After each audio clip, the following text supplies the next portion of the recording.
प्रभु राम देव भगवान अल्लाह खुदा ईश आदि नाम एक ही शक्ति के हैं। वो कैसा है, कहां है, कैसे मिलता है, किसने देखा है? ये प्रश्नवाचक चिन्ह पूर्ण रूप से हटाने के लिए अवश्य सुनिए जगत गुरु तत्वदर्शी संत रामपाल जी महाराज के अमृत वचन, सर्व पवित्र धर्मों के पवित्र शास्त्रों के आधार पर। पुणात्माओं, ये प्रश्न अगर यही छोड़ दिया तो दास का सत्संग सुनना बंद कर देंगे बोली आत्माएं। कहता है ये तो अभिमानी गणा है, अपने आप को विद्वान सिद्ध करना चाहता, सबको कहता किसी को ज्ञान नहीं। दास अभिमान के तो आसपास नहीं, और अभिमान वो व्यक्ति कर सकता या तो जिसने भगवान का ज्ञान नहीं, अध्यात्म मार्ग का, या वो कर सकता है जिसने कुछ अपनी नई खोज करी हो। दास का कोई अपना ज्ञान नहीं।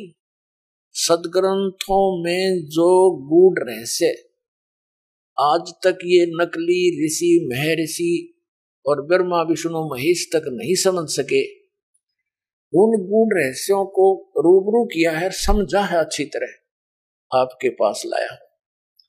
इसमें अभिमान का तो कोई बात तय को नहीं। और सच्चाई है ये जो दास आपको कह रहा है कि किसी को भी अध्यात्म ज्ञान नहीं है इस दास के अतिरिक्त वर्तमान में। आगे की तो बात छोड़ो, पहले की तो, लेकिन जो महापुरुष हुए हैं जिनको परमात्मा मिले हैं वो तो परिपूर्ण थे ही। जिनको भगवान मिल गए फिर वो कैसे कच्चे रह सकते हैं? वो कौन कौन है? आदरणीय धर्मदास साहिब जी, आदरणीय मुल्कदास साहिब जी, आदरणीय नानक साहिब जी, आदरणीय दादू साहिब जी, आदरणीय गरीबदास साहिब जी, गांव छुड़ानी, जिला ददर, हरियाणा वाले, और आदरणीय गीसा दास साहिब जी, गांव खेखड़ा, जिला मेरठ और उत्तर प्रदेश वाले। इन महापुरुषों को छोड़कर जो दास के नॉलेज में है, उनके अतिरिक्त अध्यात्म ज्ञान किसी के पास नहीं था। सब उआ बाई बक रहे थे। थोड़ी सी झलक दिखाता हूं, फिर आगे सत्संग शुरू करेंगे। ये देखिएगा, श्रीमद देवी भागवत सचित्र मोटा टाइप, गीता प्रेस गोरखपुर से प्रकाशित। श्रीमद देवी भागवत सचित्र मोटा टाइप, संपादक हनुमान प्रसाद पोदार, चमनलाल गोस्वामी। प्रकाशक व मुद्रक हैं गीता प्रेस गोरखपुर, गोविंद बन कार्यालय, कोलकाता का संस्थान। इसका पहला स्कंद पढ़ते हैं और पृष्ठ 28 पर। अब देखना,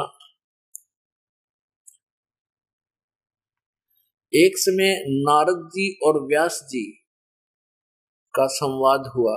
नारद जी से व्यास जी ने प्रश्न किया तो नारद जी ने उसका उत्तर दिया। नारद जी ने कहा, महाभाग व्यास जी, तुम इस विषय में जो पूछ रहे हो ठीक यही प्रश्न मेरे पिताजी ने भगवान श्री हरि से किया था। देवा अधिदेव भगवान जगत के स्वामी हैं। लक्ष्मी जी उनकी सेवा में उपस्थित रहती हैं। दिव्य कौस्तुमणि उनकी शोभा बढ़ाती है। वे शंख चक्र गदा लिए रहते हैं, पीतांबर धारण करते हैं, 4 भुजाएं। वे चराचर जगत के आश्रयदाता है। ये विष्णु जी की महिमा कर रहे हैं, नारद जी के ब्रह्मा जी ने बताई थी। जगत गुरु एवं देवताओं के भी देवता हैं। ऐसे जगत प्रभु भगवान श्री हरि महान तप कर रहे थे, उनकी समाधि लगी थी। यह देखकर मेरे पिता ब्रह्मा जी को बड़ा आश्चर्य हुआ। अतः उन्होंने जानने की इच्छा प्रकट की। ब्रह्मा जी ने पूछा, प्रभु आप देवताओं के अध्यक्ष, जगत के स्वामी और भूत भविष्य एवं वर्तमान सभी जीवों के एकमात्र शासक हैं। भगवान, फिर आप क्यों तपस्या कर रहे हैं और किस देवता की आराधना में ध्यान मग्न है? मुझे असीम आश्चर्य तो यह हो रहा है कि आप देवेश्वर एवं सारे संसार के शासक होते हुए भी समाधि लगाए बैठे हैं। ये तो है ज्ञान श्री ब्रह्मा जी का विष्णु जी को सर्वेश्वर बता रहा है। ब्रह्मा जी के विनीत वचन सुनकर भगवान श्री हरि यानी विष्णु जी बोले। फिर श्री हरि कहने लगे, ब्रह्मन सावधान होकर सुनो, मैं अपने मन का विचार व्यक्त करता हूं। देवता, दानव और मानव सब यही जानते हैं कि तुम सृष्टि करते हो, मैं पालन करता हूं और शंकर संहार किया करते हैं। किंतु फिर भी वेद के पारगामी पुरुष अपनी युक्ति से यह सिद्ध करते हैं कि रचने, पालने और संहार करने की यह योग्यता जो हमें मिली है, इसकी अधिष्ठात्री शक्ति देवी है, दुर्गा है। वे कहते हैं कि संसार की सृष्टि करने के लिए तुम में राजसी शक्ति का संचार हुआ है, यानी ब्रह्मा जी रजगुण, और मुझे सात्विक शक्ति मिली है, विष्णु जी सतगुण। रुद्र में तामसी शक्ति का आविर्भाव हुआ है, यानी शिव जी ये तमोगुण। उस शक्ति के अभाव में तुम इस संसार की सृष्टि नहीं कर सकते, मैं पालन करने में सफल नहीं हो सकता और रुद्र से संहार कार्य भी नहीं हो सकता। हम सभी उस शक्ति के सहारे ही अपने कार्य में सदा सफल होते आए हैं। सुवर्त प्रत्यक्ष और प्रोक्ष दोनों उदाहरण मैं तुम्हारे सामने रखता हूं, सुनो। यह निश्चित है कि उस शक्ति के अधीन होकर ही मैं इस शेष नाग की सैया पर सोता और सृष्टि करने का अवसर आते ही जग जाता हूं।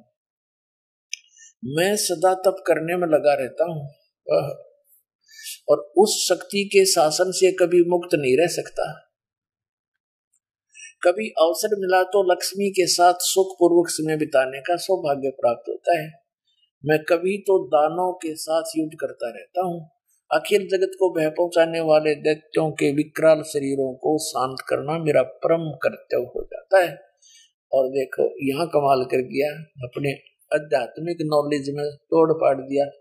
श्री विष्णु जी कह रहे हैं कि मुझे सब प्रकार से शक्ति यानी दुर्गा, प्रकृति देवी के अधीन होकर रहना पड़ता है।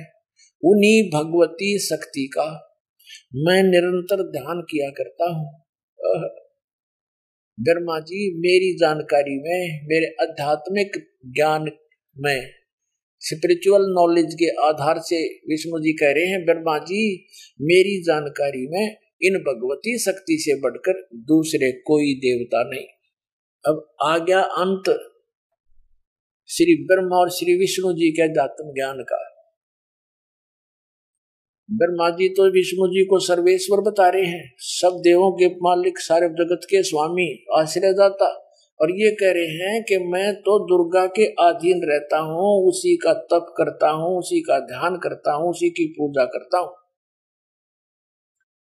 और मेरी जानकारी में, मेरे अध्यात्म ज्ञान में जितना मुझे ज्ञान है, इस दुर्गा से ऊपर कोई भगवान नहीं।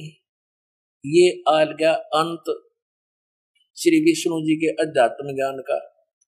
अब श्री दुर्गा जी क्या कहती है, देवी जी क्या कहती हैं, हिमालय राजा को अपना अध्यात्म ज्ञान बताते समय देखिएगा। 7वां स्कंद और ये 562 पृष्ठ, ये 562 देवी के द्वारा हिमालय को ज्ञानोपदेश और ब्रह्म स्वरूप का वर्णन। पहले तो इसने अपने विषय में कुछ जानकारी दी है, लेकिन वो उसके विषय में कह दिया ये भी कंप्लीट नहीं है। श्री देवी जी कहने लगी, पर्वतराज उस ब्रह्म का क्या स्वरूप है यह बतलाया जाता है, जो प्रकाश रूप, सबके अत्यंत समीप में स्थित, हृदय रूप गुहा में स्थित होने के कारण गुहाचर नाम से प्रसिद्ध और महान पद अर्थात परम प्राप्य है। वह समस्त प्रजा के ज्ञान से परे है, अर्थात किसी की बुद्धि में आने वाला नहीं है, यह तुम जानो। जो परम प्रकाश रूप है, जो सूक्ष्म से भी अत्यंत सूक्ष्म है, जिसमें संपूर्ण लोक और लोकों में निवास करने वाले प्राणी स्थित हैं, वही यह अक्षर ब्रह्म है और वही सबके प्राण है, वही सबकी वाणी है और वही सबके मन है। अब देखो दुर्गा की उआ बाई ये यहाँ तक कह रही है वो अक्षर ब्रह्म है, और आगे फिर कहेगी केवल ब्रह्म है, वही सबके मन है, वह परम सत्य और वह यह परम सत्य और अमृत अविनाशी तत्व है। सौम्य, इसको हम अविनाशी बता रही है ब्रह्म को दुर्गा, अक्सर ब्रह्म कहती है। उस वेदने योग्य लक्ष्य का तुम वेदन करो, मन लगाकर उसमें तन्मय हो जाओ। सौम्य उपनिषद में कथित महान अस्त्र रूप धनुष को लेकर उपासना द्वारा तीक्ष्ण किया हुआ बाण संधान करो और फिर भावानुगत चित्त के द्वारा उस बाण को खींचकर उस अक्षर रूप ब्रह्म को, अक्षर ब्रह्म समझो, ये लक्ष्य बनाकर वेदन करो। उसका मंत्र क्या बता रही है अक्षर ब्रह्म का? ओम। प्रणव माने ओम, धनुष है, जीवात्मा जाप करे और ब्रह्म को उद्देश्य रखे। ब्रह्म पाने का उद्देश्य देख, यहाँ तो अक्षर ब्रह्म और फिर यहाँ ब्रह्म, ओम उसका नाम है ब्रह्म का। अब दुर्गा जी के ज्ञान का भी अंत देख लो आप, कहीं तक बोल रही है उसको अक्षर ब्रह्म है वो, और फिर कहते उसका मंत्र ओम है और ब्रह्म को लक्ष्य बनाओ और जीवात्मा जाप करे। आगे देखो, उस एकमात्र परमात्मा को ही जाने, दूसरी सब बातों को छोड़ दे। यहां दुर्गा जी ने अपनी साधना को भी रिजेक्ट कर दिया कि केवल उस एक ब्रह्म को ही जाने। यही अमृत रूप परमात्मा के पास पहुंचाने वाला पुल है। यहां देखो, इस आत्मा का ओम के जप के साथ ध्यान करो, इससे अज्ञान में अंधकार से सर्वथा परे और संसार समुद्र से उस पार जो ब्रह्म है उसको पा जाओगे, तुम्हारा कल्याण हो। ब्रह्म ओम, ओम ब्रह्म का जाप है और इसी ब्रह्म को ये कभी तो अक्षर ब्रह्म कह रही है, यहां भी अक्षर ब्रह्म कहा है। तो इसे सिद्ध है कि ये कितनी विद्वान है। और इसने कहा कि इस ब्रह्म की पूजा करो और सबकी पूजा छोड़ दो। और वो ब्रह्म कहाँ रहता है? उसका ओम नाम है। वह यह सबका आत्मा ब्रह्म ब्रह्मलोक रूप दिव्य आकाश में स्थित है। ये ब्रह्मलोक में रहता है अपने आत्माओं। यही यजुर्वेद अध्याय नंबर 40 के मंत्र नंबर 17 में स्पष्ट है। वेद ज्ञान दाता ये ब्रह्म है। ये कहता है कि मैं ऊपर अंतरिक्ष में ब्रह्मलोक में रहता हूँ, स्वर्ग में रहता हूँ। और वो परमात्मा तो प्रोक्ष है, वो तो गुप्त है, उसकी जानकारी हमें नहीं है। वो तो तत्वदर्शी संतों से पूछो। यजुर्वेद अध्याय नंबर 40 के मंत्र 10 से लेकर 13 में तत्वदर्शी संतों की पहचान भी बताई है और उन्हीं से जानने के लिए कहा है। पूर्ण कंप्लीट स्पिरिचुअल नॉलेज को, यानी पूर्ण अध्यात्म ज्ञान को उन तत्वदर्शी संतों से ही पूछो। अब आपने देख लिया, दास ने एक शब्द बोला था, एक गलती से कहो या जानबूझकर कहो कि किसी को भी आध्यात्मिक ज्ञान नहीं है, इनका आध्यात्मिक मार्ग शून्य है, ज्ञान शून्य है। तो उस समय तो आपको ऐसा खटका होगा जैसे कुनीन की फांकी लाली। अब इस सदग्रंथ जिसको आप सर्वधार्य मानते हो, इसको पढ़कर आपको ऐसा लगा होगा कि हम कहाँ सोए पड़े थे, हमने खो दिया जीवन सारा। इन सदग्रंथों को पवित्र हिंदू धर्म के अनुयायी हिंदी वाले कोई पढ़ते आ रहे हैं, लेकिन कहते हैं गुरु बिन काऊ न पाया ज्ञान, जो थोथा भूछड़े बूढ़ किसाना। गुरु बिन वेद पढ़े जो प्राणी, समझे न सार रहे ज्ञान। अब आगे थोड़ा सा और एक झलक दिखाता हूं इसी पवित्र पुराण पे, 6ठे स्कंद में। और ये ब्राह्मण लोग, ऋषि लोग, महर्षि कितने विद्वान थे, ये देखिएगा। श्रीमद् देवी भागवत 6ठा स्कंद पृष्ठ 414। और यहां देखिएगा, जन्मेजय ने पूछा, जन्मेजय ने पूछा, महाभाग किस युग में कैसा धर्म का स्वरूप है? इस संपूर्ण विषय को विशेष रूप से बताने की कृपा कीजिए। व्यास जी बोले, राजन ये निश्चय ही है कि सतयुग में ब्राह्मण वेद के पूर्ण विद्वान थे। उनके द्वारा निरंतर भगवती जगदम्बा की आराधना होती थी। भगवती का दर्शन करने के लिए उनका मन सदा ललायित रहता था।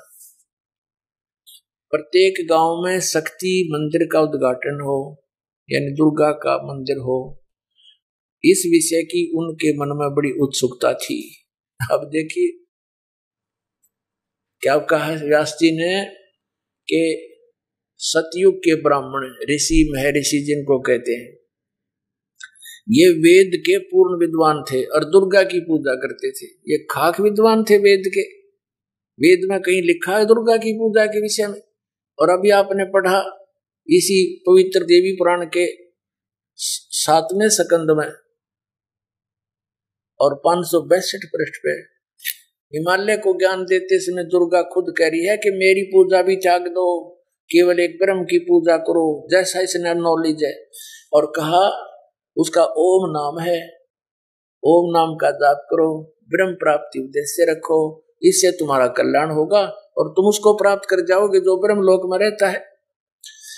अब इन सतयुग के विद्वानों को दुर्गा के इस स्टेटमेंट ने फेल कर दिया। वो तो कहती है कि ब्रह्म का जाप करो, सब मेरी पूजा भी त्याग दो और सब बातों को छोड़ दो। और ये वेद के विद्वान कहाँ हैं? और ये कहते हैं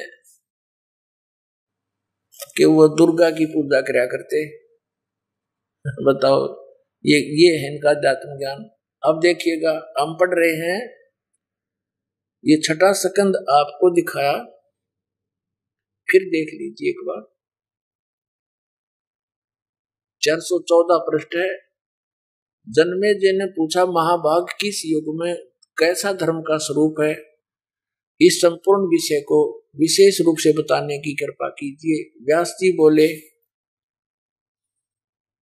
राजन, यह निश्चय है कि सतयुग में ब्राह्मण वेद के पूर्ण विद्वान थे और उनके द्वारा निरंतर भगवती जगदम्बा यानी दुर्गा की आराधना होती थी।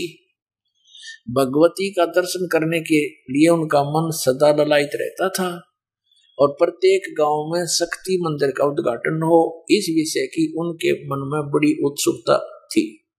बताइए, खाक विद्वान थे वेद के विद्वान का और पूजा करना दुर्गा की। अब फिर यहाँ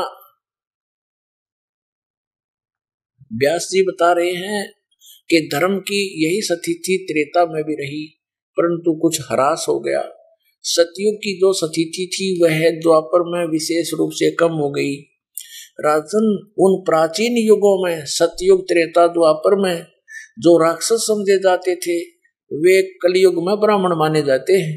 ले भाई, इन ब्राह्मणा की सुन लो राम कहानी, इन ब्राह्मणा की सुन ले कलयुग के ब्राह्मण कैसे हैं कि जो सतयुग त्रेता द्वापर में राक्षस होया करते, इसे वर्तमान के ब्राह्मण है कलयुग के। और इन ब्राह्मणों ने कबीर परमात्मा के साथ वो जुल्म गुजारे थे जो परमात्मा कहा करते थे तुम गलत साधना कर रहे हो बच्चों, क्यों ब्राह्मण भी तो उसी के बच्चे हैं पूर्ण परमात्मा के। वो सबको सावधान करना चाहते थे कि तुम दोषी हो रहे हो इनको गुमराह करके, लेकिन उन्होंने ऐसे जुल्म गुजारे थे, उनका लीला पढ़ लो तो आंखों से आंसू नहीं सूखे हैं। और ऐसे कर्म राक्षस ही कर सकते हैं। तो ये इन्हीं के पुराण भी बता रहे हैं कि वर्तमान के ब्राह्मण तो ऐसे हैं जैसे सतयुग त्रेता द्वापर में राक्षस होया करते थे। ये देखिए, धर्म की यही स्थिति त्रेता में रही, परंतु कुछ ह्रास हो गया था। सतयुग की जो स्थिति थी वह द्वापर में विशेष रूप से कम हो गई थी। राजन, उन प्राचीन युगों में जो राक्षस समझे जाते थे वे कलयुग में ब्राह्मण माने जाते हैं। कली माने ब्राह्मण, कली में ब्राह्मण माने जाते हैं, क्योंकि अब के ब्राह्मण कलयुग के प्राय पाखंड करने में तत्पर रहते हैं। दूसरों को ठगना, झूठ बोलना और वैदिक धर्म कर्म से अलग रहना कलयुगी ब्राह्मणों का स्वाभाविक गुण बन गया है। आज से 600 वर्ष पहले परमात्मा ने बताया था कि धर्मदास ये जग बोराना, कोई न जाने पद निर्वाणा, यही कारण मैं कथा पसारा, जग से कहिए एक राम नियारा। ये दास यदि मौखिक आपको सुनाएगा तो शायद ही विश्वास हो पाएगा कि कबीर इज गॉड। कि उस परमात्मा ने 600 वर्ष पहले ये वचन कहे थे कि ब्रह्मा विष्णु महेश नाशवान हैं, जो इनकी पूजा करता उनकी मुक्ति नहीं होगी। और उस समय ये बात समझ में नहीं आई नकली ब्राह्मणों के, नकली गुरुओं के, और परमात्मा का विरोध किया था। अब पुण्यात्मा हमें परमात्मा के पहचानने में बहुत आसानी हो जाएगी कि who is God, Kabir is God. क्योंकि जिसे हम एक जन साधारण मानते थे, दुल्हा मानते थे, एक कवि मानते थे, उसने 600 वर्ष पहले अपनी अमृतवाणी में ये सारी सच्चाई लिखी हुई थी, जो वेदों पुराणों कुरानों के अंदर आज विद्यमान हमें मिली, गीता जी में मिली। तो हु इज गॉड, जो शास्त्र भी नहीं पढ़ा था और उसने सच्चाई बोल दी, तो ही इज गॉड, वो परमात्मा है। देखिएगा, ये कबीर सागर, खेमरा श्री कृष्णदास प्रकाशन मुंबई से। कबीर पंथी भारत पथिक स्वामी युगलानंद बिहारी द्वारा प्रस्कृत, मुद्रक एवं प्रकाश से खेमरा श्री कृष्णदास, अध्यक्ष श्री वेंकटेश वर प्रेस, खेमरा श्री कृष्णदास मार्ग मुंबई। ये है ज्ञान बोध नामक अध्याय है और बोध सागर एक खंड है।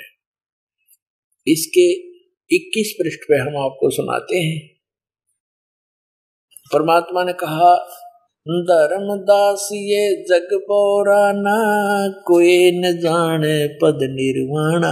निर्वाणा माने मोक्ष मार्ग, किसी को ज्ञान नहीं। निर्वाण माने मोक्ष। यही कारण मैं कथा पसारा, जग से कहिए राम नियारा। ये मिसप्रिंट कर रखा है। इन कबीर पंथियों ने अज्ञानता के कारण कई अक्षर बदल रखे हैं। ये राम है। यही ज्ञान जग जीव सुनावो, सब जीवों का भरम नसाओ। अब मैं तुमसे कहूँ चिताई, तेरे देवन की उत्पत्ति भाई। तेरे तीनों देवताओं का जन्म मृत्यु बताता हूँ, कैसे उत्पत्ति हुई ब्रह्मा विष्णु महेश की। कुछ संक्षेप कहूँ गहुराई, सब संशय तुम्हारे मिट जाई। भरम गए जग वेद पुराना, आदि राम का भेद न जाने। आदि राम है, राम राम सब जगत बखाने, आदि राम कोई बिरला जाने। देखो यहाँ राम राम शब्द है, तो यहाँ भी आदि राम इसी से संबंधित है। तो सब जगह राम ही जाने। राम राम राम सब जगत बखाने, आदि राम कोई बिरला जाने। आदि राम सनातन परमात्मा। ज्ञानी सुने सो हृदय लगाई, मूर्ख सुने तो गम ना पाई। इस राजा राम को तो सब जानते हैं और उसी तक की महिमा बखानते हैं, लेकिन जो मैं बता रहा हूं उस राम के बारे में, ज्ञानी सुने सो हृदय लगाई, मूर्ख सुने तो गम ना पाई। अब इन तीनों देवताओं की उत्पत्ति बताता हूं। अब मैं तुमसे कहूँ चिताई, तेरे देवन की उत्पत्ति भाई। माँ अष्टंगी पिता निरंजन, ये सरपुरुष काल। माँ अष्टंगी पिता निरंजन, ये जमदारुण वंशन अंजन। पहले कीन निरंजन राई, पीछे से माया उपजाई। क्या बताते हैं कि पहले तो इस ज्योत स्वरूपी निरंजन काल की उत्पत्ति हुई और पीछे थी दुर्गा की उत्पत्ति हुई थी। माया रूप देख अति शोभा, देव निरंजन तन मन लोभा। काम देव धर्मराय सताए, देवी को तुरंत दर खाए। पेट से देवी करी पुकारी, हे साहेब मोहे करो उबारी। टेर सुनी सतगुरु ते आए, अष्टंगी के बन छुड़वाए। परमात्मा वास्तविकता ये है कि टेर सुनी ता हम आए। 22 पृष्ठ पे, धर्मराय को हिकमत की ना, नख रेखा से भग कर लीना। धर्मराय करे भोग विलासा, माया को रही तब आशा। दुर्गा प्रेग्नेंट होगी, 3 पुत्र अष्टंगी जाए, ब्रह्मा विष्णु शिव नाम धराए। हे भगवान, 600 वर्ष पहले परमात्मा ने लिखा, ये आज का लिखा हुआ लेख नहीं पुण्यात्मा। कि 3 पुत्र इस दुर्गा के उत्पन्न हुए काल निरंजन के संयोग से, स्त्री पुरुष कर्म से, और ब्रह्मा विष्णु शिव नाम धराए। 3 देव विस्तार चलावे, इनमें यो जग धोखा खावे। पुरुष गम कैसे के कोई पावे, काल निरंजन जग भरमावे। 3 लोक अपने सुत दीन्या, सोन निरंजन बासालीन्या। अलख निरंजन सोन ठिकाना, ब्रह्मा विष्णु शिव भेद न जान्या। अपने पिता के बारे में ब्रह्मा विष्णु महेश को भी ज्ञान नहीं आज तक। और परमात्मा कहते जिसने काल की भी उत्पत्ति की वो परमात्मा सतपुरुष कबीर साहब बता रहे हैं, अपने द्वारा उत्पन्न अपने पुत्रों की जानकारी। अब वो परमात्मा जिसने सबकी सृष्टि की वो कबीर साहब है, और वो बता रहे हैं 600 वर्ष पहले। जिसको ये कहते थे वेद नहीं पढ़े, गीता नहीं पढ़ी, क्योंकि संस्कृत नहीं जानता, पुराणों को क्या जाने ये, वो तो जानी जान थे, वो तो सबके रचनहार थे। उनको इन वेदों कतेबों से लेना देना क्या था, उन्हें जो बोलना था वो सच्ची बोलनी थी, वो लिख कर चले गए। आज इसी सच्चाई का समर्थन हमारे पवित्र सदग्रंथ कर रहे।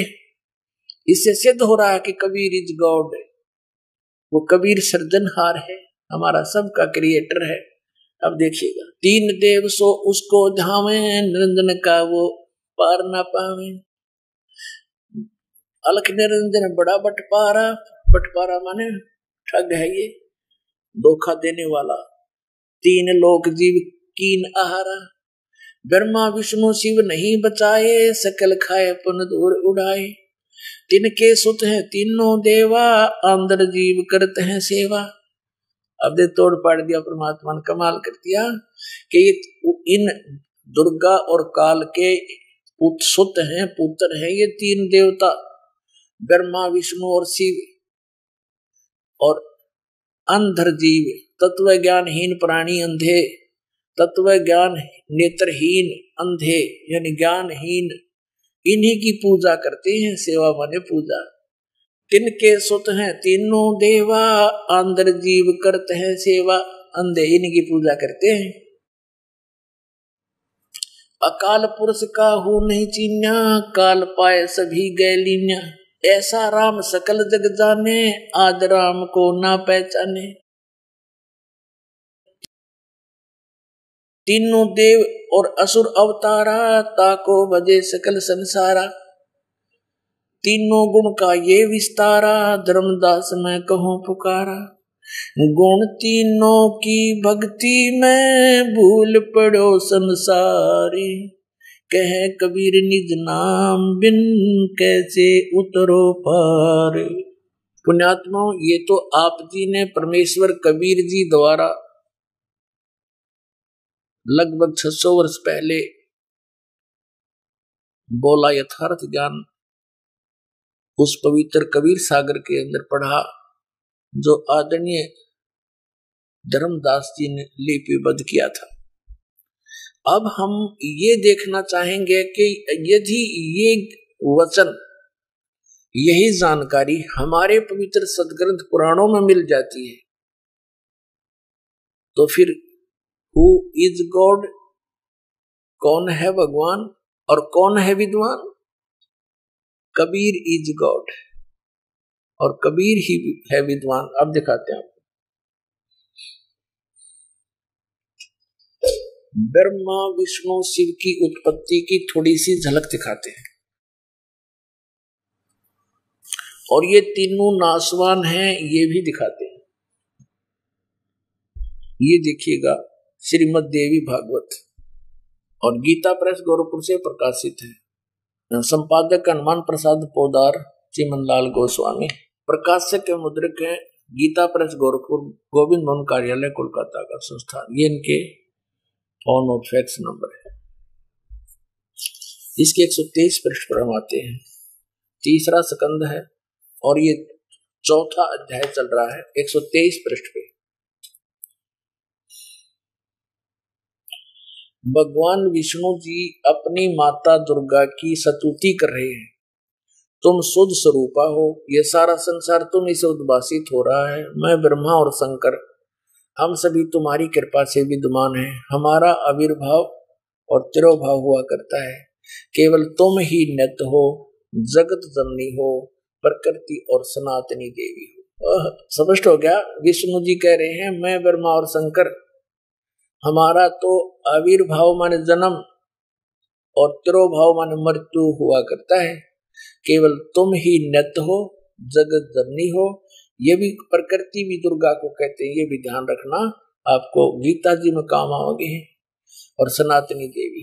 भगवान शंकर बोले देवी यदि महाभाग विष्णु तुम्ही से प्रकट हुए हैं तो उनके बाद उत्पन्न होने वाले ब्रह्मा भी तुम्हारे बालक हुए, फिर मैं तमोगुणी लीला करने वाला शंकर क्या तुम्हारी संतान नहीं हुआ? अर्थात मुझे भी उत्पन्न करने वाली तुम ही हो शिवे, संपूर्ण संसार की सृष्टि करने में तुम बड़ी चतुर हो। अपने आत्मा ये तो एक सदग्रंथों वन है, वन हमने जितनी जड़ी की जरूरत है वो निकाल लेंगे, औषधि बना लेंगे, बाकी वन का हम क्या करेंगे ये देखना, वो औषधि निकाल रखी है। इस संसार की सृष्टि स्थिति और संहार में तुम्हारे गुण सदा समर्थ है। इन्हीं तीनों गुणों से उत्पन्न हम रजगुण ब्रह्मा, सतगुण विष्णु, तमगुण शिव जी, ब्रह्मा विष्णु शंकर नियमानुसार कार्य में तत्पर रहते। अपने आत्मा इस पवित्र देवी पुराण के इस थोड़े से विवरण में कितने कंसेप्ट क्लियर कर दिए? 5। नंबर 1 तो ये हो गया कि ब्रह्मा विष्णु महेश नाशवान है। दूसरा ये हो गया कि इनकी जन्म मृत्यु होती है। तीसरा ये हो गया कि दुर्गा इनकी माता है। और चौथा ये हो गया कि प्रकृति भी दुर्गा को कहते हैं। और 5वां ये हो गया कि रजगुण ब्रह्मा, सतगुण विष्णु, तमगुण शिव जी। और छठा ये हो गया कि ये केवल नियमित कार्य ही कर सकते हैं, जिसका जैसा कर्म है उतना ही दे सकते, उसमें कोई परिवर्तन नहीं कर सकते, ना घटा सकते ना बढ़ा सकते। तो ये 5 कंसेप्ट क्लियर हो गए। चाहे न 6 कह लो, क्योंकि दुर्गा इनकी माता है, इनका जन्म मृत्यु होता है और ये अविनाशी नहीं, जन्म मृत्यु होता है तो अविनाशी भी नहीं है, तो इसको हम एक ही गिन लेते हैं। तो ये 5 कंसेप्ट क्लियर हो गए थोड़े से विवरण में। अरे 5500 वर्ष हो गए इनको कागज पर लिखे हुए को, इन सदग्रंथों को, और आज तक ये हमारे धार्मिक गुरु ये नकली कख नहीं बता सके। हमारे उवाबाई भक्ते श्री कृष्ण जी अखिल ब्रह्मांड के स्वामी है, अखिल ब्रह्मांड के नायक है, श्री कृष्ण स्वयं भगवान है, इसके अतिरिक्त कोई भगवान ही नहीं है। इन्हें कख का पता है? उवाबाई बक रहे हैं, दुनिया को मूर्ख बना दिया, काल के मुंह में फंसा दिया, सब भूत बनवा दिए, शास्त्र विरुद्ध साधना करवा के।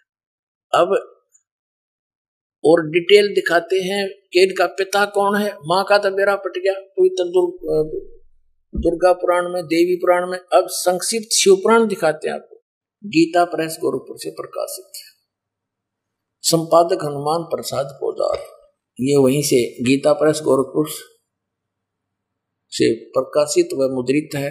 गोविंद मुनकारियर कोलकाता का संस्थान गोरखपुर। अब इसके आपको 98वें पृष्ठ से शुरू कराते हैं। ये 98वां पृष्ठ संक्षिप्त शिव पुराण, इसके लास्ट से लेंगे थोड़ा सा, इससे आगे लिंक बन जाता है, इसका कर्म बन जाता है। अपने पुत्र नारद की यह बात सुनकर लोक पितामह ब्रह्मा वहां इस प्रकार बोले। 5वां अध्याय समाप्त हुआ। रुद्र संहिता, ये रुद्र संहिता है। ब्रह्मा जी ने कहा, ब्रह्मन देव श्रोमणे, तुम सदा समस्त जगत के उपकार में लगे रहते हो। तुमने लोगों के हित की कामना से यह उत्तम बात पूछी है। जिसमें चराचर जगत नष्ट हो गया था, सर्वत्र केवल अंधकार ही अंधकार था, कुछ भी नहीं था। उस समय तत् सदब्रह्म, इस श्रुति में जो सत्य सुना जाता है एकमात्र वही शेष था। अब ये हमने 99वें पृष्ठ पर पढ़ा, रुद्र संहिता का 5वां अध्याय, 6वां अध्याय पढ़ रहे हैं संक्षिप्त शिव पुराण। अब 100 पर पढ़ेंगे। ब्रह्मा जी क्या कह रहे हैं? जिस परब्रह्म के विषय में ज्ञान और अज्ञान से पूर्ण उक्तियों द्वारा इस प्रकार विकल्प किए जाते हैं, ब्रह्मा जी का है कुछ ज्ञान कुछ अज्ञान से विकल्प किए जाते हैं। उसने कुछ काल के बाद द्वितीय की इच्छा प्रकट की, उसके भीतर एक से अनेक होने का संकल्प उदित हुआ। उस निराकार परमात्मा ने अपनी लीला शक्ति से अपने लिए मूर्ति की कल्पना की। जो मूर्ति रहित परम ब्रह्म है उसकी मूर्ति ये सदाशिव है, भगवान सदाशिव है। अर्वाचीन और प्राचीन विद्वान उन्हीं को ईश्वर कहते हैं। उस समय एकाकी रहकर स्वेच्छानुसार विहार करने वाले उन सदाशिव ने अपने विग्रह से स्वयं ही एक स्वरूप भूता शक्ति की सृष्टि की। अभी वो कहता ना कुछ ज्ञान और कुछ अज्ञान सुनाऊंगा, ऐसे सुना जाता। पूर्ण परमात्मा कबीर साहब कहते हैं हम ब्रह्मा को मिले आकर के, ब्रह्मा को समझाया, ज्ञान इसने जानते सुना, इसने मेरे को गुरु भी धारण किया। फिर दूसरी बार जब ये गए परमात्मा इनको आगे मंत्र देने के लिए, पीछे से काल ने इनकी बुद्धि फेर दी और कहा ये सब झूठ बोलता है, ये सब झूठा है, इसकी बातों में मत आना। दूसरी बार परमात्मा गए, ब्रह्मा जी ने मैं तो नहीं दिया उनको, अनदेखा किया उनकी बातों को और कहा कि नहीं, हमें जो ज्ञान है वो सही है, आप यथार्थ ज्ञान से परिचित नहीं है। लेकिन फिर भी परमात्मा से सुने उस ज्ञान को कुछ आधार बनाया इसने, निराकार आकार में होया, सदाशिव बन गया। उसने अपने ही अंग से एक स्त्री की उत्पत्ति की, दुर्गा की, जो उसके श्री अंग से कभी अलग होने वाली नहीं थी। और वास्तविकता ये आपने सृष्टि रचना में दास ने बहुत बार सुनाई है, आने वाले समय में सुनाएंगे कि इस काल ने दुर्गा को खा लिया था, बुरी नजर की थी इसने, दुर्गा ने सूक्ष्म रूप बनाया था, इसके पेट में चली गई थी और परमेश्वर ने ही इसके शरीर से बाहर निकाल ली थी। यह प्रकृति दुर्गा यहाँ अज्ञान पूर्ण बातें कर रहा है ब्रह्मा जी, क्योंकि इनको ज्ञान नहीं था कंप्लीट। परमात्मा से सुने हुए ज्ञान को भी अड़ंगा करके पेश कर दिया। अब देखो उस समय एकाकी रहकर भगवान सदाशिव, अर्वाचीन और प्राचीन विद्वान उन्हीं को ईश्वर कहते हैं। उस समय एकाकी रहकर स्वेच्छानुसार विहार करने वाले सदाशिव ने इस काल में, इस सदाशिव रूप में प्रकट हो गया काल, अपने विग्रह से स्वयं ही एक स्वरूप भूता शक्ति की सृष्टि की, जो उनके अपने श्रीअंग से कभी अलग होने वाली नहीं थी। ये इसने अड़ंगा अड़ा रखे यहाँ पर। उस पराशक्ति को प्रधान प्रकृति गुणवती माया, उसको प्रधान भी कहते हैं, प्रकृति भी कहते हैं, बुद्धि तत्व की जननी विकार रहित होता है, वह शक्ति अंबिका भी कही गई है। उसी को प्रकृति जोर देकर कहा प्रकृति, और सर्वेश्वरी त्रिदेव जननी, ब्रह्मा विष्णु महेश की माता, जन्म देने वाली, नित्य और मूल कारण भी कहते हैं। सदाशिव द्वारा प्रकट की गई उस शक्ति के 8 भुजाएं हैं, नाना प्रकार के आभूषण उसके श्री अंगों की शोभा बढ़ाते हैं। वह देवी नाना प्रकार की गतियों से संपन्न है और अनेक प्रकार के अस्त्र शस्त्र धारण करती है। हो गया ना, उसके 8 भुजाएं हैं, सीधा दुर्गा है ये। एकाएकनी होकर भी वह माया संयोग वसात अनेक हो जाती है। वे जो सदाशिव हैं उन्हें परम पुरुष, ईश्वर, शिव, शंभु और महेश्वर कहते हैं। अब हम रुद्र संहिता पढ़ रहे हैं और 6वां अध्याय 101 पृष्ठ पर आ गए हैं। वे अपने सारे अंगों पर भस्म रमाए रहते हैं। उन काल रूपी ब्रह्म ने एक ही समय शक्ति के साथ, ये नाथ गलत प्रिंट है, शक्ति यानी दुर्गा के साथ शिवलोक नामक अक्षेत्र का निर्माण किया था। उस उत्तम अक्षेत्र को काशी कहते हैं। वह परम निर्वाण या मोक्ष स्थान है जो सबसे ऊपर विराजमान है।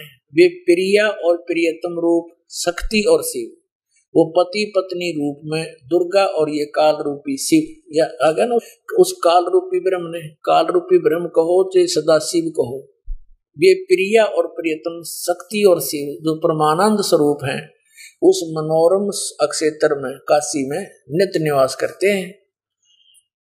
उन्हें शिव और शिवा ने प्रलय काल में भी, यानी दुर्गा और इस काल रूपी ब्रह्म ने, काल ने उस अक्षेत्र को अपने सानिध्य से मुक्त नहीं किया, कभी भी मुक्त नहीं किया, वहीं रहते हैं। देवर से एक समय उस आनंद वन में रमण करते हुए शिवा और शिव के मन में यह इच्छा हुई कि किसी दूसरे पुरुष की सृष्टि करनी चाहिए, जिस पर यह सृष्टि संचालन का महान भार रखकर हम दोनों केवल काशी में रहकर सब इच्छा अनुसार विचरे और निर्वाण धारण करें।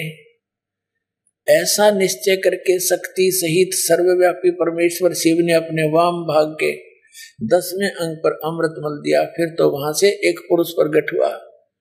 इन्होंने, काल ने और दुर्गा ने अपना स्त्री पुरुष कर्म किया, ग्रस्त कर्म किया, उससे एक पुरुष प्रकट हुआ। उसका नाम क्या दिया? एक पुत्र उत्पन्न हुआ। 102 पृष्ठ पे देखो, 102 पृष्ठ पे ये संक्षिप्त शिव पुराण हम पढ़ रहे हैं।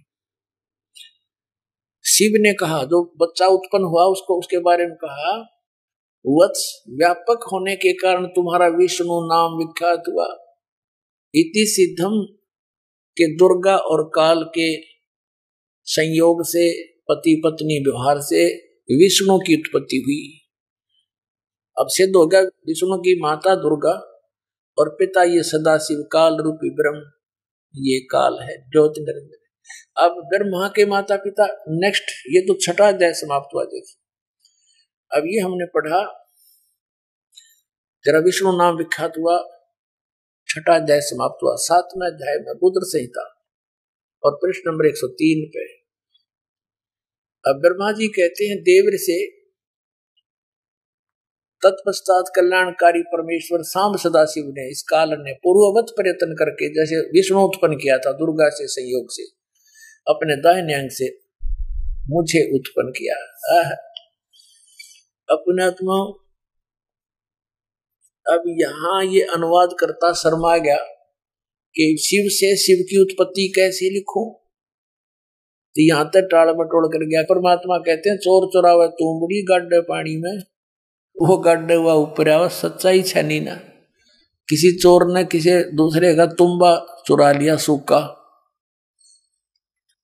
एक फुटबॉल जैसा हुआ करे, इतना लंबा, ये समझ लो सीताफल जैसा, पेठे जैसा, और वो सूखने के बाद बिल्कुल खाली हो जाता अंदर से।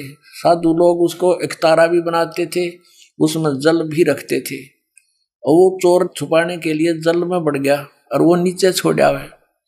वो बाहर आगे बैठे, इतने थोड़ी देर में ऊपर आ गए, नूर चमक जा, वो फिर दबा का है, वो थोड़ी सी देर में आके ऊपर, फिर वो नू दिखे की तेज ऊपर निकला। तो कहते हैं इन्होंने इस सच्चाई को छुपाने की पूरी कुचेष्टा की, लेकिन ये छुपा नहीं सके। अब देखो यही शिव पुराण आपको दिखाते हैं। प्रश्न नंबर 24 पे, एक बार श्री ब्रह्मा जी और श्री विष्णु जी का झगड़ा हो गया इस बात पे। ब्रह्मा जी कहने लगा, मैं तेरा बाप हूं, तू मेरे से उत्पन्न हुआ है, मैंने सारे जगत की रचना की है। और विष्णु जी कहने लगे, मैं तेरा पिता हूं, तेरा जनक हूं, तेरी उत्पत्ति मेरी नाभि कमल से हुई है। इस बात पर दोनों का काफी युद्ध हो गया। इस काल रूपी ब्रह्म ने, इनके पिता ने, ये गुप्त रहता है, इसने प्रतिज्ञा कर रखी है, मैं कभी किसी के समक्ष नहीं आऊंगा, अपने ओरिजिनल रूप में, ओरिजिनल वास्तविक रूप में है। ये कभी जैसे कहीं पर, जैसे ब्रह्मा विष्णु का आपस में विवाद हुआ तो शिव रूप में आ गया, कहीं पर विष्णु और शिव का विवाद होता है तो ये ब्रह्मा के रूप में खड़ा हो जाता है। तो ये समझ नहीं पाए कौन है ये, के सांग है। तो अब परमात्मा ने आके बताया, इसके सारे षड्यंत्र का बांडा फोड़ कर दिया। आइए अब हम उन श्रद्धालुओं के अनुभव जानते हैं जो जगत गुरु तत्वदर्शी संत रामपाल जी महाराज जी से दीक्षा प्राप्त कर चुके हैं तथा उनके द्वारा बताए गए भक्ति मार्ग पर चल रहे हैं। जी नमस्कार। नमस्कार सर जी। क्या नाम है आपका? अमर चक्रधारी भगत। कहाँ से आए हैं आप? सर वैसे तो छत्तीसगढ़ से हूँ, मगर रहता महाराष्ट्र पुणे में। संत रामपाल जी महाराज से नाम दीक्षा लेने से पहले आप क्या भक्ति साधना करते थे? सर संत रामपाल जी महाराज की भक्ति करने से पहला मैं संतोषी माता का व्रत रखता था, और ऐसे जो पारंपरिक हमारे छत्तीसगढ़ में जो पूजाएं होती थी, अपना गणेश पूजा और नवरात्रि, ये सभी अपने पूजा करते थे। सर, जो हिंदू धर्म में पारंपरिक पूजाएं होती है वो सभी प्रकार की पूजाएं आप कर रहे थे, तो फिर आपको संत रामपाल जी महाराज से नाम दीक्षा लेने की क्या जरूरत आन पड़ी? सर, ये सब पूजा करते हुए भी अपने को ये खाली कुछ भी लाभ नहीं होता था। भगत इतने सारे अपन पूजा करते थे मगर अपने हाथों में कुछ भी नहीं आता था। बहुत सारी पूजा करने के बाद ऐसा दिखता था नहीं था कि अपने को कुछ लाभ हुआ हो अपनी ज़िंदगी। इसलिए थोड़ा सा कि पिताजी ने हमको ये बोला कि भाई ऐसा ऐसा भक्ति है तो आप करके देखो। तो हम वो बार बार इग्नोर करते थे कि हाँ इस बाबा बाबा के चक्कर में पड़ेंगे और ये अपना ठीक है, इतना अपना अच्छा चल रहा है। तो पिताजी फिर भी बार बार हमको प्रेशर करते थे, नहीं भाई कर लो कर लो। तो मैंने ऐसे एक बार चैलेंज कर दिया था, नहीं तुम्हारा गुरुजी चलो, मुझे तो टाइम नहीं मिलता, 7 बजे से सुबह काम पे लगने के बाद 7 बजे तक काम करता हूँ, और तुम्हारा गुरुजी क्या मुझे खाने पीने को थोड़ी ना देगा। टीवी लेने के लिए बोलते हैं, टीवी लेने के लिए क्या तुम्हारा गुरुजी पैसा देगा क्या? तो पिताजी ने भी ऐसा ही बोल दिया कि हाँ क्यों नहीं देगा, अपना गुरुजी सबको देता तो तुमको भी देगा। ठीक है मैं तुम्हारे गुरुजी को देखता हूँ और मैं बोलता हूँ, फिर मैं लेता हूँ यानी कि टीवी, आपका गुरुजी पैसा दिया। तो बाद में क्या हुआ भगत जी, मैंने टीवी ली। भगत जी फर्स्ट टाइम ही मेरे को, जब मैंने मेरे पिताजी के बोलने से मैंने वो सब किया, बाद में मुझे 3 लाख रुपए का 3 महीने में ऐसा लाभ हुआ। तब उस समय मैं जुड़ा नहीं था। बाद में मेरे दिल में ऐसे जगह बन गई, यार इतना ये कैसा क्या हो गया। तो बाद में पिताजी ने मैं बोला देखो कितना तुमको अच्छा लाभ हो गया, अभी तुम क्या करो, नाम दीक्षा लो और वो भक्ति करो। तो मैं उनको झूठ मूठ का ऐसे ही बोल दिया ठीक है अपन करेंगे। बाद में मेरी शादी तय हो गई। शादी में कैसे भगत जी, छत्तीसगढ़ में मेरा शादी होना था, तो मेरे शादी में 4 बकरे कटना था। 4 बकरे कटना था, तो उसके जितने भी ब्लड है ना, उसमें मुझे चल के हमारा जो कुल देवता है, मेरे पिताजी को तो अलग कर दिए थे समाज से, मगर जो हमारे कुल देवता है उसमें मुझे पाँव में चल के वो निशान करके मुझे कुल देवता के पास में जाना था। तो मैं मेरे चाचा लोग को बोला कि मुझे ये नहीं होने वाला है, आप लोग कुछ दूसरा रास्ता निकालो। तो सब लोग गांव वाले बोलने वाले, घर वाले बोलने लगे नहीं ये तूने नहीं किया तो तू मर जाएगा। तो मैं बोला नहीं मुझे मालूम नहीं, मैं मर जाऊँगा जिंदा हो जाऊँगा, ये मुझे मालूम नहीं, मुझे ये अच्छा नहीं लग रहा, मुझे नहीं करना है। सब लोग ने बोला कि पहले इसका पापा पागल है इस लाइन में जुड़ने के बाद में, अभी बेटा भी कैसा रूखा बात करता है, अभी इसके घर में कुछ तो बड़ा कलेश होने वाला है। मैंने उनको बोला जो होगा देखा जाएगा, आप लोग शादी की तैयारी करो। बाद में शादी तैयारी करने के बाद में भगत जी मैं गांव गया, मेरी शादी हो गई। शादी होने के बाद में मैं अपना फिर महाराष्ट्र आ गया। महाराष्ट्र आने के बाद में मेरे पिताजी फिर फ़ोन करने लगे कि बेटा क्या हुआ है, क्या कुछ तैयारी जाते हैं। तो पिताजी का ज़्यादा ऐसा प्रेशर होने का, तो मैं बोला चलो यार इनका भी कुछ रह जाएगा मान सम्मान, चलो एक बार घूम के आते हैं। तो घूम के आने के बाद भगत जी उधर गए। बरवाला जाने के बाद में वहाँ का माहौल बहुत अच्छा लगा, मगर अपन ऐसे ही फॉर्मेलिटी गए थे। पिताजी हमको प्रेशर करता था और मेरी भक्तमती को भी बोला था हम नहीं उधर जुड़ने वाले, अपन खाली घूम के आ जाएंगे, इनका भी मन शांत हो जाएगा, अपन को बार बार बोलेंगे नहीं। उधर जाने के बाद ये भगत जी अच्छा सा लगा, मगर मन भी नहीं हुआ कि जुड़ जाते हैं। बाद में वहाँ का कुछ नियम था कि भाई संत रामपाल जी महाराज से आशीर्वाद लेने से पहला आपको नाम दीक्षा लेनी होती है। मैं बोला यार इतना दूर आए हैं यार, आशीर्वाद ले लेते, चलो झूठ मूठ का ना अपन नाम दीक्षा ही ले लेते, परमात्मा चलो आशीर्वाद है कुछ तो अपना अच्छा कुछ हो जाए बोल के अपन जुड़ गए। चलो जुड़ जाते, देखेंगे आगे कुछ होगा देखी जाएगी। तो मैंने नाम दीक्षा ले ली। नाम दीक्षा लेने के बाद में फिर लाइन में लगा। माइयों की तरफ से परमात्मा आशीर्वाद देते आए, फिर हमारी तरफ से फिर परमात्मा आशीर्वाद देते गए। मुझे आशीर्वाद देने के बाद में भगत फिर माइयों की तरफ में गई आशीर्वाद देने के लिए। फिर भगत लोग पंडा हटा दिए, फिर दूसरा लाइन लगा। उस लाइन में फिर मैं ज़बरदस्ती घुस के फिर एक बार परमात्मा का आशीर्वाद लिया। बाद में मुझे अच्छा सा सुकून अच्छा लगा, ऐसा लगा कि जैसे कि मुझे कुछ बोझ सर से हट गए। ये दुनिया का झंझट ही ऐसा है कि उधर कहाँ मर रहे थे, इधर ही चलो ठीक ठाक है, कुछ लफड़ा नहीं है, यहाँ सब अच्छे विचार वाले लोग रहते हैं। बाद में मैं मेरी भगतमती के पास गया कि यार चलो भाई तुम भी जुड़ जाओ, अच्छा मुझे लग रहा। फिर वो मेरे से झगड़ा करने लगी कि मैं इसी कारण तुम्हारे साथ नहीं आ रही थी, तुम मुझे मालूम था तुम जुड़ने वाले हो, मुझे झूठ मूठ का लेके आ गए। तो सर जब आपने संत रामपाल जी महाराज से नाम दीक्षा ली, संत रामपाल जी महाराज से नाम दीक्षा लेने के बाद क्या कोई लाभ भी मिला आपको? हाँ लाभ तो बहुत सारा मिला सर जी। जब हम लोग महाराष्ट्र आए, मेरी भगतमती प्रेग्नेंट थी। मेरा ये लड़का होने के बाद में भगत जी उनका एक स्तन से दूध आना बंद हो गया। तो हमने डॉक्टर से दिखाया, उन्होंने बोला बहुत खर्चा हो गया। उस समय हमारी आर्थिक स्थिति बहुत ख़राब थी सर, क्योंकि गाड़ी एक्सीडेंट होने के कारण सब पैसा, सोना चांदी जितने भी घर थे सब खत्म हो गई थी। तो माता पिता भी ने हाथ उठा दिए थे कि हमारे पास कुछ भी नहीं, हम ब्याज से भी लेके पैसा ऐसा खर्च किए थे, लेबर लोग को पेमेंट दिए थे, तो हमारे पास कुछ भी पेमेंट नहीं था। मैं भगत मित्र को बोला, भाई अपने पास कुछ भी रास्ता नहीं, अपन रोड पे आ चुके हैं, तुम परमात्मा के साथ चाहे चैलेंज करके जुड़ जाओ, चाहे कुछ भी जो, एक बार जुड़ जाओ और तुम्हारा ऐसा ऐसा हो जाएगा, तो आप जुड़ परमात्मा की भक्ति करना, ठीक हो जाए तो करना, नहीं तो कोई बात नहीं भाई, ज़बरदस्ती नहीं है। तो उन्होंने भी ठीक है चलो देखते हैं, अभी तुम्हारा गुरुजी मेरे को ठीक कर देंगे ना, तो मैं नाम दीक्षा ले लेना, ऐसे बोले। तो सर वो जो चैलेंज परमात्मा को किए थे, उन्होंने बोला था तुम्हारे गुरुजी मुझे अच्छे कर देंगे तो मैं जुड़ जाऊंगी। तो उन्होंने संत रामपाल जी महाराज को अरदास लगाई और बोले कि गुरुजी आप मुझे कहीं ठीक कर देते हो तो मैं आपकी भक्ति करूंगी। मेरी पत्नी की सीना इतनी फूलती जा रही थी क्योंकि दूध बाहर नहीं निकल पा रहा था, पूरा ब्लॉक हुआ था। इसके कारण धीरे धीरे पूरी बॉडी दूध के कारण भर गई थी, निकल भी नहीं रहा था और वो दर्द कम नहीं हो रहा था।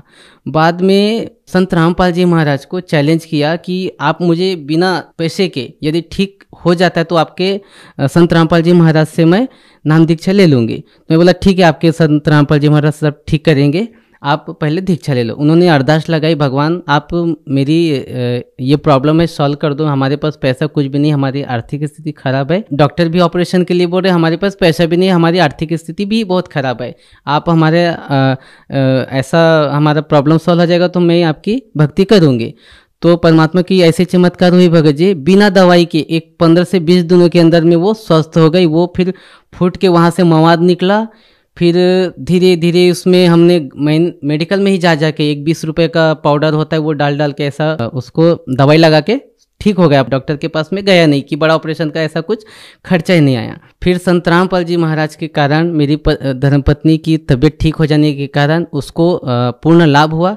आज वो नाम दीक्षा ले चुकी है और मस्त मेरे से अच्छी वो अभी भक्ति कर रही है। अभी हमारा वापस मैं सांगली चला गया अपनी जगह पे जहाँ पे रहता था। वहाँ जाने के बाद अपना आर्थिक स्थिति थोड़ा ख़राब हो गया था। उसके बाद में हम गांव जाने वाले थे, मेरे पास लास्ट 500 रुपये ही बचा था। तो सर जी मेरे पास लास्ट 500 रुपये थे, तो हमने नियोजन कर लिया था कि भाई चलो महाराष्ट्र से छत्तीसगढ़ जाते हैं और अपना कुछ नहीं है, इधर पूरा बिजनेस थोड़ा सा लॉस हुआ, अपन उधर ही जाके कुछ तो खेती बाड़ी करेगी। सर जी वहाँ से फिर मेरे को एक फ़ोन आया, संत रामपाल जी महाराज से हमने अरदास लगाई थी, तो परमात्मा ने संत रामपाल जी महाराज ने वहाँ से उनका आदेश आया था कि परमात्मा दया करेंगे, आप लोग भगवान की भक्ति करते रहो। संत रामपाल जी महाराज का ऐसा आदेश आया। तो भगत जी हम 500 रुपये ही मेरे पास था, गया तो वहाँ से फ़ोन आया कि आपको एक 60 लाख का टेंडर आपको हम देते हैं। तो मैं कम से कम भगत जी उनको, सर जी उनको 50 बार बोला कि ये मुझे कैसे आ सकता है, मैं तो ये बिल्डिंग बनाने का काम ही नहीं करता, मैं लेबर कॉन्ट्रैक्टर हूँ। लेबर कॉन्ट्रैक्टर, आप मुझे बिल्डर का काम बता रहे कि आपको हम इतना पैसा देंगे और आपको हमारा घर बना के देना पड़ेगा।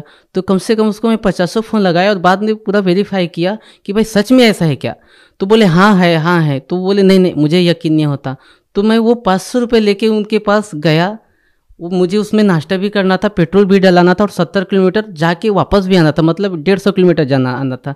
गया, सर जी इतना बड़ा चमत्कार हुआ परमात्मा संत रामपाल जी महाराज की वजह से। मुझे 50,000 रुपये जगह पे एडवांस दिया। मेरे पास सिर्फ 500 रुपये था लास्ट टाइम। जब मुझे 50,000 रुपये दिया तो मेरी वहाँ पे आंसू निकल गए। मैं बोला भगवान ये क्या मेरे पास इतना बड़ा चमत्कार होगा कि मैं यहाँ का अनजान, मैं छत्तीसगढ़ का रहने वाला, ये मुझे 50,000 कैसे दे दिए, क्या हुआ कैसे हुआ बोल के। बाद में मैं यहाँ से काम से रोते 70 किलोमीटर तक घर वापस गया, भगतमती को पैसा दिखाया। बाद में मैं बोला देखो परमात्मा ने मुझे 60 लाख का मुझे काम दिया है। भगतमती को विश्वास नहीं। मैं बोला देखो मेरे अकाउंट में पैसा है और 500 रुपये का मिठाई लेके गया था बगीचा। मेरे बच्चा था ना, मैं जब मिठाई भी इसके लिए लेने के लिए जाता था दुकान में तो मेरे पास पैसा नहीं रहता था। मैं सोचता था कि मैं तेल लेके जाऊँ कि मेरे बच्चे के लिए 5 रुपये का कैडबरी लेके जाओ। इतना मेरी हालत ख़राब थी, मुझे कुछ भी समझ में नहीं आता था, इतना वीकनेस हो गया था। मगर परमात्मा ने जब 50,000 रुपये दिया, रोते पूरा वहाँ तक गया अपनी भगत में। मेरी भगतमती भी इतना रोने लगी, देखो इतना बड़ा चमत्कार कर दिया परमात्मा कि अपन अच्छे से भक्ति करेंगे, ये दुनिया के लफड़े में नहीं पड़ते अपन। सब जो दुनिया अपने को रखे या ना रखे, संत रामपाल जी महाराज को जिंदगी भर अपन छोड़ेंगे नहीं। जान दो दुनिया की अपन दुनिया की सुनने वाले नहीं, अपने छोकर गांव निकाला करे, चाहे दुनिया से कहीं से कुछ हो, अपन परमात्मा को नहीं छोड़ेंगे। ये इनका जीवन दान देने का तो मेरे को भगत जी अभी के डेट में कम से कम 60 लाख मुझे काम मिलने के बाद भगत जी सर जी मैंने उनका पूरा काम कंप्लीट किया। कम से कम 1.5 करोड़ का अब तक काम किया उनका भी। मेरा काम अभी कम से 8 साइड मैंने फाइनल किए हैं। 3 काम मिलने के 60 लाख का टेंडर हुआ, वो फाइनल किया। बाद में मुझे 3 काम और मिला कम से कम 40 लाख का, वो फाइनल किया। अभी कम से कम मेरा 25 लाख का काम चालू है, वो मैंने अभी पेंडिंग है, आधा अधूरा काम है। मेरा घर में रहने का नहीं तकलीफ था भगत जी, बारिश हुआ तो 10 ठिकाने से पानी नीचे गिरती थी। संत रामपाल जी की दया से अभी मेरा 4 मंजिल का घर बनाया हूँ। अभी कुछ दिन पहले अभी मैं सोल्ड 4 व्हीलर गाड़ी लिया है, जो मेरे गांव में किसी के पास गाड़ी नहीं। 8 लाख की सोल्ड गाड़ी लिया है। पूरे गांव वाले बोलते हैं कि भाई इनके पास क्या सोने का खान मिला है। मगर उनको बोलते सर जी की भाई संत रामपाल जी महाराज के शरण में आने के बाद में हुआ थोड़ा तकलीफ हुआ स्टार्ट में। परमात्मा अपनी वाणी में बोलते हैं कि धीरे धीरे रे मना धीरे सब कुछ होए, माली सिंचे 100 घड़ा ऋतु आए फल होए। सर मैं लूट पिट चुका था, सिर्फ मैं लास्ट में मेरा 500 रुपये ही था। परमात्मा की दया, संत रामपाल जी महाराज की दया की वजह से 60 लाख का मुझे काम मिला। अभी मेरे करोड़ों का बिजनेस चालू है। 4 मंजिले का घर टिका लिया हूँ। मेरे गांव आसपास, मेरे गांव में क्या सर जी, आसपास की एक 20 किलोमीटर 50 किलोमीटर आप भी घूमेंगे तो किसी का 4 मंजिल मकान नहीं है। सोल्ड मैंने गाड़ी ले ली। अभी परमात्मा की दया से, संत रामपाल जी महाराज की दया से अभी भगत जी मैं अपने एरिया में टॉप में हूँ। सब बोलते कि भाई ये अच्छे लाइन में जुड़े। पहले तो हमको कोसते थे कहाँ ये अपने ज़िंदगी बर्बाद कर। अभी इस परमात्मा का भी उन लोग भी बोलते संत रामपाल जी महाराज का ज्ञान अच्छा है और वो भी अभी सहयोग करते हैं मेरे गांव में। आपको मैं एक और बात बताना चाहता हूँ। जब हम गांव में रहते थे तो हमारा दारू का धंधा था, चिकन मटन का धंधा था, बकरी बेचते थे, मुर्गी बेचते थे, कबूतर, ये सब चीज़ बेचते थे। हम क्या करते थे, 10 दारू की जो बोतल रहती थी उसको हम खोल के 10 का उसमें पानी डाल के उसको 15 बनाते थे और उसको सही तरीके से लेबल वेबल लगा के सब बेच देते थे। मतलब 2 नंबर का काम सब करते थे। फिर सिगरेट पीता था मैं, इतना सिगरेट पीता था कि मेरे हाथों से सिगरेट हटती नहीं थी। जब तक मेरा 2-3 पैकेट 4 पैकेट ख़त्म नहीं होता था, 12-1 बजे 2-2 3-3 बजे तक जगता था। सर हमको टेंशन आ गई थी कि परमात्मा संत रामपाल जी महाराज के नियम में लिखा था तुमको यही नहीं करना, तुमको शराब नहीं बेचना, कुछ ये बकरी नहीं बेचना, बकरी नहीं काटना, ये नहीं करना। तो हमको टेंशन आई कि हमारा घर गृहस्थी कैसे चलेगा। संत रामपाल जी महाराज की दया से अभी ऐसा दया भगत जी मेरा भी करोड़ों का बिजनेस है। सब धंधा वो गोरख धंधा छोड़ने के बाद में अभी देखो भगत जी मेरे एरिया में परमात्मा ने मुझे शिखर पे पहुंचाया। अभी मुझे 1 रुपए की कहीं किसी से हाथ फैलाने की किसी की गरज नहीं है कि मैं किसी से 5 रुपए मांगू या 10 रुपए मांगू। परमात्मा ने मुझे शिखर पे पहुंचाया है। सर जी मैं परमात्मा मैं अपने संत रामपाल जी महाराज के लिए ये शब्द उच्चारण करता हूँ, क्योंकि मेरा भगवान और सब कुछ मेरा संत रामपाल जी महाराज। मुझे तो पता नहीं कि कौन क्या है, मगर मेरे लिए संत रामपाल जी महाराज मेरे लिए भगवान है। सर आप भगत समाज को क्या संदेश देना चाहते हैं? सर भक्त समाज को क्या संदेश दूंगा कि मेरा देखो ना सर जी, मेरा पहला कैसा था, हम लोग इतने दारू बेचते थे, सब बुरी सी बुरी धंधा करते थे, फिर भी हमको बरकत नहीं मिली। मगर संत रामपाल जी महाराज के शरण में आने के बाद में पूरी बुराई छूट गई और मेरा 500 रुपये लास्ट था। अभी परमात्मा ने उसको करोड़ों में परिवर्तन किया। ये मेरे साथ में लाभ हुआ है, चमत्कार हुआ है मेरे साथ में। तो आप भी आइए परमात्मा के संत रामपाल जी महाराज के शरण में और अपना जीवन कल्याण कराइए। जी बहुत बहुत धन्यवाद। धन्यवाद सर जी।